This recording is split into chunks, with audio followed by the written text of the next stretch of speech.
So it's 2019, soon to be 2020, and that surveillance state that Orwell envisioned in 1984 is in full effect, but on a scale that he could have never dreamed of. So let's just break it down real quick. If you're at your house, do you have Alexa there? Because Alexa's listening to you. Your TV's probably listening to you. Your watch is tracking your location. Your phone is tracking your location. There's thermal imaging, there's night vision, there's biometric scanning and facial recognition software and CCTV and license plate readers and drones in the sky and blimps in the sky and planes in the sky, and that's just what we know about.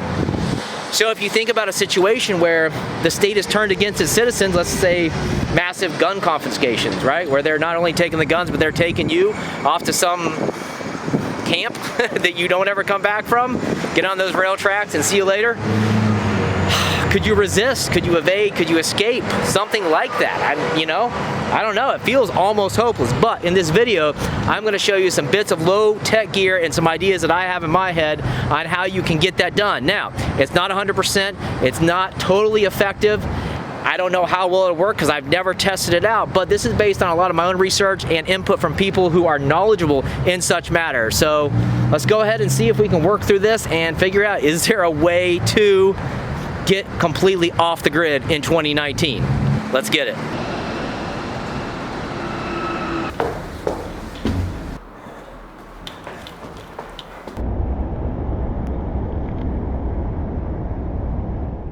One thing to anybody who's sitting there saying, hey, screw this dude, I live in the rural areas, I got nothing to worry about. Well, have you paid attention? Last time you drove around your little like one-stop town, are there cameras? Are there cameras in the police cars? Are there cameras in the gas stations? Are there cameras at the traffic lights? You don't think that they could deploy drones to get your ass in 5 seconds flat if they needed to, using thermal imaging and every other technology at their disposal if they really wanted to get you? So yeah, sure, maybe you're a little safer in, any town USA versus an urban environment like what you see here, but don't let that give you a false sense of security. Bad idea. Up first is the biggest threat in my mind, and that's infrared thermal imaging. If you're a fugitive on the run, you have got to conceal that heat signature. So apart from climbing into a cave, diving under a house, or covering yourself in mud, your options are basically limited to a mylar-lined tarp like what you see here.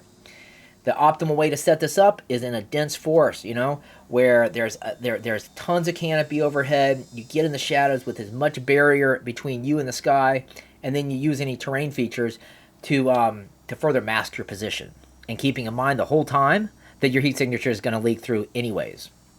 I mean, honestly, there's no good way to defeat infrared 100%, but if you think practically, the objective is simple. You want to reduce, disperse, or cover the sources of heat. Now, over, I guess, what the hell, like 10, 15 years, a few products have shown up on the market, that I've been paying attention to. The most recent one is the MVT Shield, which is basically a anti-thermal imaging tarp made by Max Velocity. Now, if you don't know who he is, he's a graduate of Royal Military Academy Sandhurst and a former member of 1 and 2 para-battalions with a few operational deployments under his belt. So let's just say the dude knows what the hell he's talking about. He also has a huge training facility out there in West Virginia and has done tons of R&D on the matter. But that was a few years ago when I remember reading about it, and when I went to find the link to buy it, it was gone. And a lot of the information was gone about it as well. So I don't know quite what happened with that project, but I was disappointed in myself for not buying the stupid freaking tarp. But whatever, it is what it is. Sometimes you miss opportunities, you kick yourself in the ass, and then you make sure you pay attention next time. Now, if you're military or Leo with a cool 10 grand at your disposal, check out this thermal camo suit that literally makes you disappear. I've seen this in action by photos that have been shared by people who are friends of mine who use this in real life. I can't share them with you because the nature of the photos, right? But it actually works to that extent. And the concept is pretty basic. The suit reflects the temperature of the environment around you instead of blocking the heat and locking it in. Now, for the rest of us, in my mind, the best option is to hide yourself where your pursuers or anybody looking for you is going to least expect to see you. Choose that camouflage wisely, do your research, find a pattern that's coated with like some type of IR dye, or maybe take it a step further and invest in a Viper hood and 3D camo, which is further going to disperse that heat as it flows off your body. Next up are binos, a simple item, but it makes absolutely perfect sense for the fugitive. You can plot your escape route. You can detect pursuers from a distance. You can look for potential shelter sites ahead of you. There's just tons of use for the guy on the go.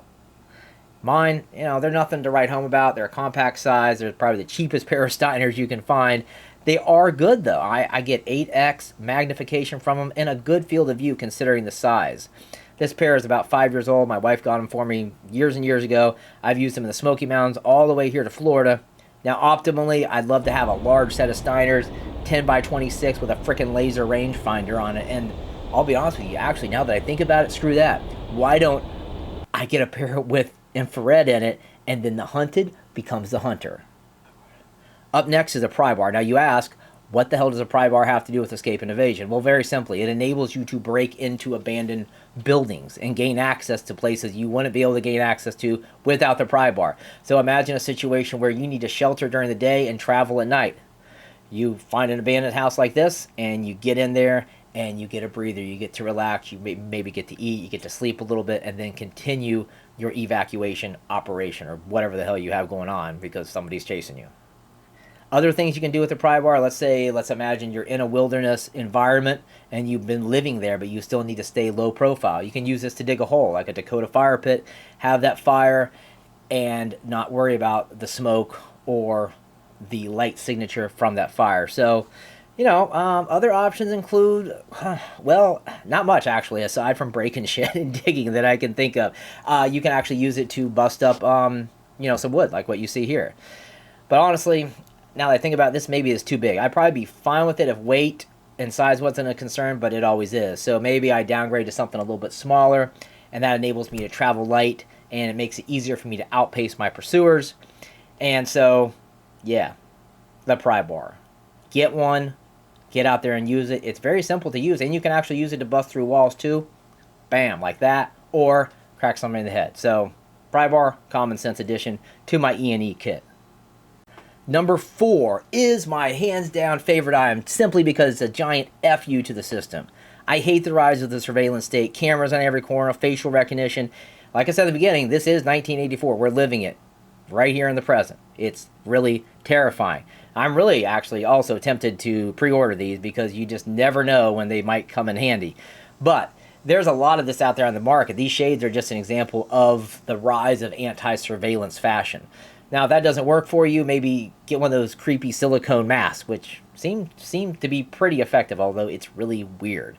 Anyways, I'll be honest with you guys. The stage that we're at now is just actually terrifying to me. I mean, AI hasn't even developed a minute of 1.0000% of its true potential. I mean, I guess we can always hope that we'll have low-tech options that can defeat these systems, but once I read this article, I think we're all basically screwed. How's that for a black pill? Sorry. Up next are wire cutters, because fences are everywhere in the city, the suburbs, and even the rural environments.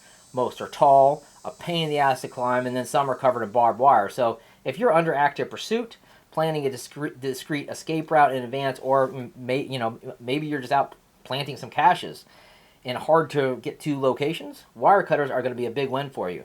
Now, I did originally have my linesman pliers. Before that, I had a pair of bolt cutters, but now I have my M9 bayonet, so I don't need any of that crap. Because number one, the M9 bayonet plus the sheath cuts wire like butter. It's the most effective wire cutting tool I've ever used, and it's a big ass freaking knife to boot. So why wouldn't I go with that in my E&E gear? 100%. Now, my first objective when breaching a fence is to find a damaged area and open up that gap a little bit if necessary, and then just slide through. Because I don't want to cut any more than what I have to, because it brings more attention to that area. Now, if I do absolutely have to make my own opening, I prefer to find an area of the fence that is overgrown and unmaintained. With a few quick cuts, I gain access, slide through, cover my tracks, move that vegetation back into place, and it's like I was never there. And finally, did you guys actually think I would forget about handheld radios? The Baofeng. Get it while you still can. It's the best deal on the market for short-range comms, and they're not going to be available forever for civilian purchase. That window is closing very soon, so you need to get yourself a pair ASAP if you haven't already. With these, they're compact, they're cheap, easy to operate, and I can pick up all types of chatter. I mean, from police, from fire, just conversations that I would not expect would be unencrypted, but hey, it is what it is. So anyways, aside from that, you get weather reports and news updates and tons of other things, plus the battery life on the Baofeng is absolutely ridiculously long.